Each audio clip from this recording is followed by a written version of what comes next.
Hi, hello. Welcome to Man with a Mentor. I am the man, your host, Matthew Barnard.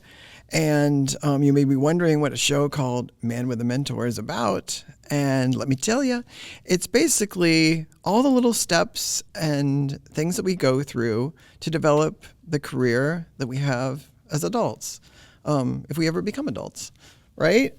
And my guest today is Joe Deere. And there's no E on the end. So I'm going to read this because this is on your site. I paraphrased it a bit. Your site is joedeere.net. That's it. So if you want to read everything and it's extensive, then go there.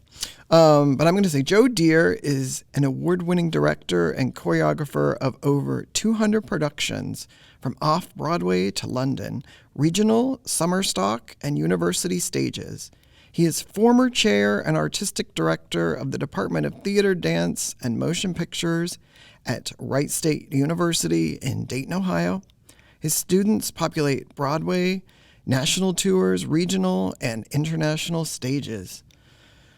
So, yeah, that's a lot. Even that is a lot, but it's nothing to compare. Yeah. So, with all that, I'm just wondering, how you got your start. I was a latchkey kid, and I was at home a lot for half the day while my mom and dad were off teaching. And I would watch the afternoon movie, or I'd watch the mid-morning movie, and then sometimes the late show or something like that, right? Because this was back in the days before any cable or streaming or anything like that. So we had 4 channels, right? And they all, excuse me, they all had some kind of movies, old movies. And that's where I would see Fred Astaire and Gene Kelly and Eleanor Powell and, Shirley Temple and Bill Robinson and, all these old movies, right? That's sort of the territory of Turner Classic Movies now or, streaming everything. But that was how I'm sure I watched other old movies, but I remember those. And I became sort of consumed with, possessed by, obsessed with these old musical movies. And I just would dance around and I kept telling my parents, I want to learn to tap dance. I want to learn to tap dance. This is in the early 1970s when I think I started tapping when I was 11, so that would have been 1972. But this was the time when the nostalgia craze sort of burst up. Grease was one of the first things, and then That's Entertainment, those movies, and some shows on Broadway. So old, like this love of the nostalgia for the 30s and 40s primarily. What, like Cabaret too, or no? Cabaret was around that time, but that was really, because Cabaret was on Broadway in 1966, and then Bob Fosse, I think he did the movie in 72 or something. So it's a little part of it, and people were still trying to make movie musicals, but it was a little clumsy, and things like Finian's Rainbow or Xanadu, things. Yeah. They didn't quite know how to do movie musicals, but the old ones were really what consumed me. And, I think there was a phase where they didn't want to do them like the 50s, but they didn't quite know how to update trying to figure it out. Yeah. That was most of the 1970s, was trying to figure out how do we do movie musicals. And I feel like the 70s was a risk-taking period of film where they either did amazing, strong, or it fell apart. Yeah, or they're now cult movies that we're like, wow, this is so bad. Well, a movie like Xanadu, I look at that and I remember seeing it at the time thinking, what is this? But in any case, movies like Singin' in the Rain and The Bandwagon and all those MGM movies, they just remarkable. And I was really just consumed by it. So I told my parents, I want to learn to tap dance. And they said, oh, okay, yeah, but they didn't really know this is in Tampa, Florida, and they weren't quite sure where to go about it. Well, because they were at a university somehow at, I don't know, a dinner party or something like that. They were talking to a guy and his wife, and he taught in the mass communications program, which is like, journalism, TV and radio journalism and stuff.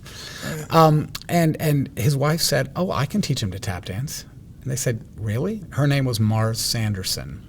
And she was an old lady then. I say old. She was probably in her 70s at the time, arthritic knees and, all that stuff. But she said, yeah, and I don't know how I found this out, but I discovered pretty quickly she had been a dancer in vaudeville. And she was a dancer on Broadway in these shows called the Schubert Passing Shows, which were revues on Broadway, like Ziegfeld Follies, but smaller. Oh, right. And so she did those, and she was she was in an adagio act in vaudeville and stuff. But when the Depression came, it all fell apart, and she and her then husband split. Show business, marriage, and everything. And so in the Depression, she goes to college and she gets a degree in recreation science or something like that. And she had been teaching all the kids in the neighborhood how to do ceramics and macrame and all this other stuff, because she said, well, we built our house on property that the kids used to play on, so I have to do something to give them recreation. It was amazing. Right. And she said, I'll use my Social Security money to do that. So she was already past 65, I guess. All right. But she said, come learn to tap dance on my back porch. And so we would go back there in our sneakers on this terrazzo screened-in back porch in Florida. And she would sit in her chair with her arthritic knees and, bedroom slippers on and sort of teach us these fundamentals of tap dancing and a little bit. And then, and we performed a bit. It's just such an amazing, generous thing that she did. And my brother and sister and a few other neighborhood kids, she said, well, it can't just be Joe. Let's get some other people. So we all went, and she said, you can't buy tap shoes yet. They're too expensive. I'm not going to make your parents spend all that money. So we learned in our sneakers. And when we got good enough, she said, okay, you can get tap shoes. So, that's how it started. And at a certain point, she said, okay, I've kind of taught you what I can teach you. And we would dance to the recordings from there was a Broadway revival in 1972 of No No Nanette, which was a 1924 musical. Right, but, right. I want to be happy, and, Tea for Two and all these things. It was a huge hit at the time. Right. And then this revival in 1972, very big hit on Broadway, and she would break out the vinyl and put it on, and we would dance, literally dances that she had done in the 1920s. She was teaching us this original choreography. It was fascinating. Yeah. I love those 1920s clips of that time, and you're like, how are their legs not just flying off of their kneecaps into space? Because it's like, I don't know if these had sped up film or whatever. It seems unreal. That might be it might be true that was part of it. But it's interesting because really between the end of World War II and this part in the early 70s, mid 70s, tap dancing, as did a lot of the kind of craft and culture of that kind of show business, really disappeared. Post-war music was not like big band music anymore. And so you've got a whole different kind of jazz, and then rock emerges, and then the counterculture of the 60s and all that stuff. So it's about as far away from like a world that's interested in tap dancing in pleated pants and wingtip shoes as it could be. But then this whole thing emerges, and some of the listeners here might know like the Manhattan Transfer, which was a spectacular 4-part jazz harmony group. And a whole new generation of people became interested in that. And I was lucky that I got to be kind of on the very young edge of that. Did a chorus line kind of bring that back into? Isn't there a lot of tap and not tap, but just it seems like spunky and the kicks and everything. Well, it's chorus line is actually a wonderful, serious musical, but it's just all the chorus line really did help to revive Broadway, which was in terrible shape in the mid 70s. All of New York City was kind of broke and just hard times economically. But I'm down in Tampa, Florida. I didn't know anything about that. I just was sort of consuming the culture the way that I could. I've been a tap dancer for 51 years. Isn't that fantastic? That is. Yeah. I feel like that's just the great gift of my life is that I get to have that and a lot of other things in it. But anyway, she said, I've taught you what I can teach you.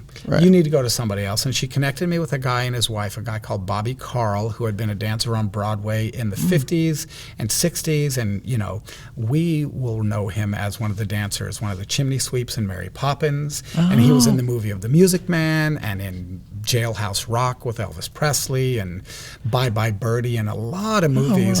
Amazing, right? Right, yeah. And a Broadway dancer also. And his wife, Sandy Carl, who's still alive, and she's still a person in my life down in Tampa.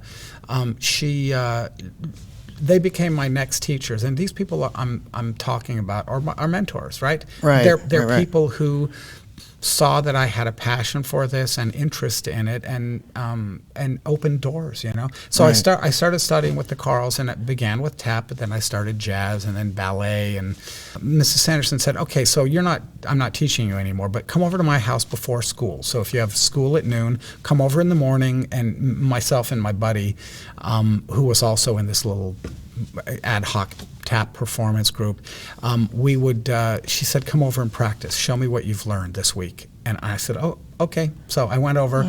Well, here's the amazing thing. If you go and you practice for an hour a day, supervised practice where you're really doing it, Right. you get good. Right. Yeah. You get good. Yeah. And I loved it. I mean, I had passion for it, but I had this wonderful thing. She was smart enough to say, "You're not really going to improve if you go to tap class once a week. You have to practice." Right. And she said, Right. "Come to my house on your way to school." So I would go there and tap dance, and I would go to school sweaty every day. Right. And- Right. Which may have kept other kids away from you. No, I'm just. I I wanted to keep other kids I away was- from me. That's what well, I get it. Well, no, I was a 13-year-old boy, and so being a 13-year-old boy, everybody's awkward, doesn't know what to do with themselves, and Right. that was absolutely true. But I found my tribe, right? These people Right. who were dancers, and Right. and so When did you start adding the other parts of components of things, the acting, the singing, the piano, and all that? Well- How did you have time for all that as well? I tried to take piano lessons when I was young, but I was more interested in tap dancing, and so it just was really pointless. I just did it for a little while, but I had no interest in it really, and so.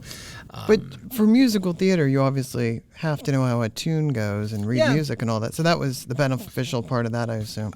Yeah, I mean, I read music pretty poorly, but I've found a way to. I mean, I'm very musical, and I've learned. I direct lots and lots of musicals, and I was a performer, and I learned it the way that a lot of people do.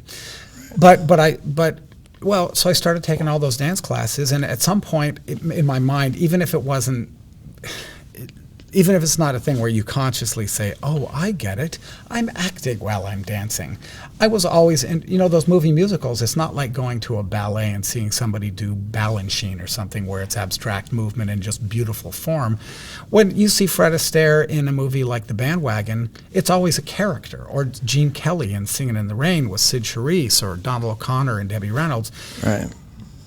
When you see them, they're always characters dancing. So it's a musical Right. danced scene. And I got hip to the idea in my mind. I understood, oh, I'm playing a character. And I loved the characters. So I intuitively started understanding, oh, this is how Agnes DeMille would choreograph, or the dancers in Oklahoma dance like this. But the dancers that Michael Kidd choreographed in Guys and Dolls or The Bandwagon or something, they danced like this. And Jerome Robbins, his dancers dance like this. And so I started Right. to assemble this kind of understanding of different ways of different styles and different kind of storytelling ways as a dancer, but I always thought of myself as a dancing actor.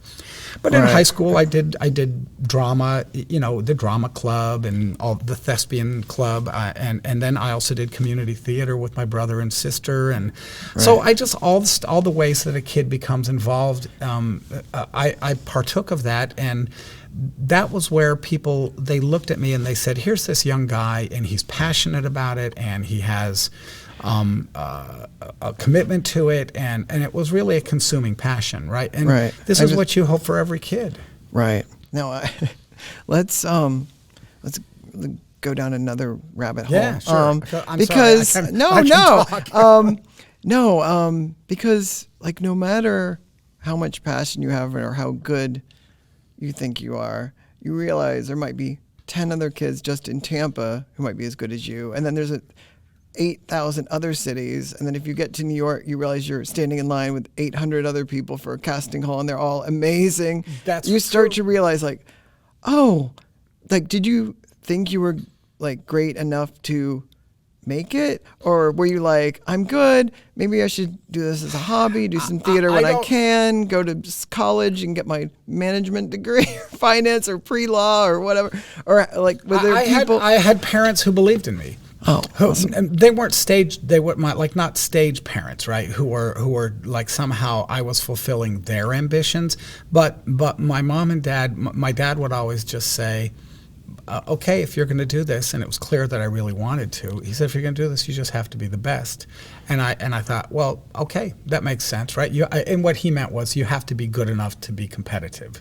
Right. He was an English professor, so that was really not his milieu. But he had taught modern drama as an English professor and directed some shows when he was in smaller colleges and stuff, and had done a little bit of drama himself when he was a young person in Chicago. And my mom similarly had done a lot of community theater as a young person in Van Wert, Ohio. Oh. And how I ended up in Ohio, that's a mystery, but there you go. But so they were both on my team. And Right. to have parents who believe in you is the greatest gift. And I teach, so Right. I've watched lots and lots of students, and when the parents are not behind the kids, it's a huge hill to climb, and it's almost insurmountable. But when the parents do have your back, Right. Because some parents think their kids are great at everything, no matter like what they try, and you're like, oh, that's you unrealistic need to, and uninformed. yeah. Yeah. But then the other thing was that the people who actually knew what was going on, really Bobby and Sandy Carl, they told my parents, he's good. He actually can do this. Right. And right, so right. my parents had my back. I remember once I did a performance for the Carls, and there's a woman called Connie Stevens who had been a singer and sort of, like variety show entertainer in the 60s and 70s. Well, she was down in Tampa performing at some, event. And the company that the Carls had, this thing called the American Musical Theater Company, we performed an opening number, and then she did her thing. So we performed the opening number, which was an amazing thing we got to do, and then she had 4 dancers with her. It was her and her act, right? Back in the days in the 70s, people had acts, like Anne Margaret would have an act, and there's a little like reception afterwards, and I'm talking to her dancers, who all were out of New York and Los Angeles. Anyway, I said to one of them, and I must have been 14 or maybe 15 at the time, and I said to one of them, so if I want to do this, where do I need to go? And the guy said, New York. Mm. So that's where it is. You got to go to New York. If you're going to do this, that's where you have to be. That was true then. It's not exactly the same true now, but it's largely still true. Mm. And I went home that night, and there's my mom and dad lying in bed watching TV, as you do. And right. Chips was on. Probably, although it seemed like it was always the Johnny Carson show. Oh, right. The Tonight Show. But they said, so how'd it go? And I said, it was great. I think I need to go to New York. And they said, we know. Oh, awesome. So, but you didn't say, time to quit those jobs and let's all go together. That you waited till you were 17 or 18, and then no, I went to college at the University of South Florida, where they taught, and I jammed through college. I got through college in about 2.5 years, and I got a degree in a BA in theater performance and acting. Right. But I was effectively a dance double major. I just took tons. They're like, oh, a guy who wants to dance, let him take all the classes. And I took private singing lessons and group singing classes. There was no such thing as a musical theater major in those days. Oh. So I invented it myself. And I was consumed by a passion for this thing. It was the thing that kept me awake at night. And one day my dad comes home from work. I'm at this university where they both taught, and he said, I found out about this thing called off-campus term, where you can go to New York for a quarter. They were on a quarter system. For a quarter, and you take a couple of classes through the university, but you've got free time to do whatever you want. And I said, sign me up. Right. So I went to New York and lived in this hysterical boarding house in way out at the very tip of Coney Island, which is the very, very point of Brooklyn, as far away from Manhattan as you can get. And it was a house that was built by the guy who invented hydrogen peroxide. So he had money, but it was now a boarding house. And so I was there with a bunch of other college students from my university, and I would go into the city every day and study dance from morning until night and go see Broadway shows, plays, and musicals. And I did the minimal stuff I needed to do for these classes. The whole point was just to get us to New York. Right. And it was amazing. And I discovered, okay, that's what it is. This is how good you have to be I would watch it on stage, and then I would go into the dance classes. And in the dance classes were the people I had seen on stage the night before. And I'm tap dancing with one of the Nicholas brothers used to be in this tap class, and Gregory and Maurice Hines would show up, and Broadway, the stars of 42nd Street. They're all in these tap classes and the dance classes. I studied with wonderful people, American Ballet Theater, and a place called the American Dance Machine, which was an amazing dance company that later on I became a member of. Oh, nice. 4 or 5 years later, I was a member of that company. But anyway, I went and I studied, and I discovered, okay, that's what it takes. That's how good you have to be. And I came back to Florida, and I'm like, just don't unpack, Right. Get done with college, get to New York, and and that's the way that rolled. But my parents had my back. They were they were in support of it, and oh, nice. Somewhere along the line, I believed I was good enough to do it, or that I could get good enough, and I wasn't afraid to work hard. Right. Oh, You got to be willing to work hard. Yeah. I mean, it's really hard. It's an athletic event. I mean, if you're going to be a Major League Baseball player, you better be living and breathing it, and you better understand that you're an Olympic athlete. And that's exactly how I looked at it in all ways. There's just some people who have a they were struck by lightning, by the talent lightning came down, and they just have it, and they work hard too, but it's just they've got they're on the 8th rung of the ladder before you even get your start sometimes. Yeah, that's true. And if we can only recognize success as being how the public perceives us, those people are profoundly successes. But if you can see success as being having a fulfilling and the right kind of challenging, fulfilling life that allows you to work with people who you're excited by, and that you can make the world a better place through the work you do, I think of that as remarkable success. If you're happy you wake up every morning to do, or most mornings to do what you do, you're a huge success. Right. Yeah. Not to sound like true. George Bailey or something, but Right. Right. Yeah. Oh, I heard a bell ring. Now, I wanted to ask you about this book, which you co-wrote with Rocco D'Oliveira. Yeah. Which, that's a superstar name. Right? Rocco was like one of the dearest people in my life. Sadly, he's been gone for about 6 years now. But let's talk. Let's give the whole title: Acting in Musical Theater, a Comprehensive Course. I was gonna ask, if there's one thing in there that you want to drill through anybody's head who wants to be as a performer on Broadway. What is is there one big key thing to get out of your way? The central idea of the book is that if you're in a musical, you're still acting. And so our whole purpose was to be able to take all these many ways that people approach acting and singing and movement and script and score analysis, and bring them together so that under one cover is a real systematic, progressive approach to how to do it. It's not the only way, and for many people, there's just way too much in the book. But you choose what works for you. It's like a file of many different. When you go to the eye doctor and they put the lens in front of your eye and they say better or worse. By the 12th one, I'm like, I don't even know anymore.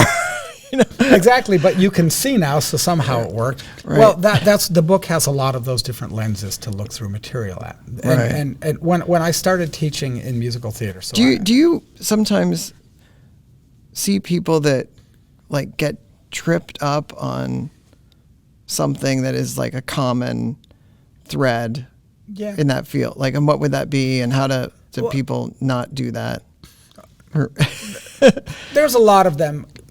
Very often, so when I have students who come to me at the very beginning, sometimes they're more interested in just performing, I'm going to sell it to the audience. Well, there's a lot of value in that. I mean, audiences like to be entertained, and being an entertainer is wonderful, but there's more than that. And so helping a person when they get started, remember you're in an imaginary circumstance. You are stepping into that world where this is what matters to you in the shoes of the character.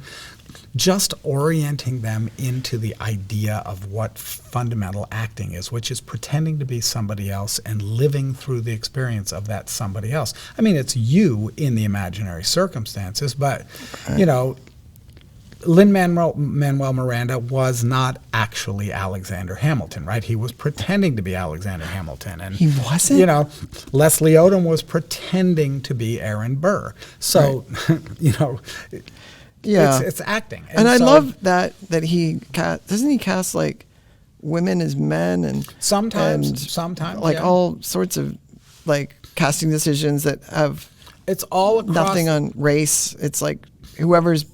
His idea was that he's going to tell the story of America's past with people who look like America's present. Right. Right. And that's a big idea, right? Because America is a beautifully multicultural country with people from all over the world who have come here and assimilated and have many generations. I mean, my family, lots of them come from Eastern Europe. Right? And then the other half of the family comes from the British Isles, right? And so none of them are native to this continent. We all came from somewhere. And so Lin-Manuel Miranda is just very smart to say, well, let's look at who are the most recent immigrants, because there's a line in there. He says, "Immigrants, we get the job done." Right. That's sort of true about America, right? Yeah. Right. And that's the world we're living in right now. Right. Always. Right. Yeah. Can I get Lin-Manuel Miranda on the show? You can email him. Can you call him? I don't know that he would take my phone call. Oh, I appreciate you being on this show. And we only touched on the acting part. So maybe in a later episode, hint, hint, we could talk about you as a director and moving into directing. Sure. So let's do that too. Okay. But thank you for watching this episode with Joe Deere at joedeere.net. Find out everything about him and also about the Muse Machine. There's links to that as well, because that's an amazing organization. Muse Machine, Rice State University, where I'm the distinguished professor of musical theater, and then also the Human Race Theater Company, which is Dayton's professional theater company. Yeah. I'm so fortunate to affiliate with all of them. Yeah, it's all there. So go to joedeere.net, and I want to thank you for being on this episode of Man with a Mentor. Thank you. Thanks for listening.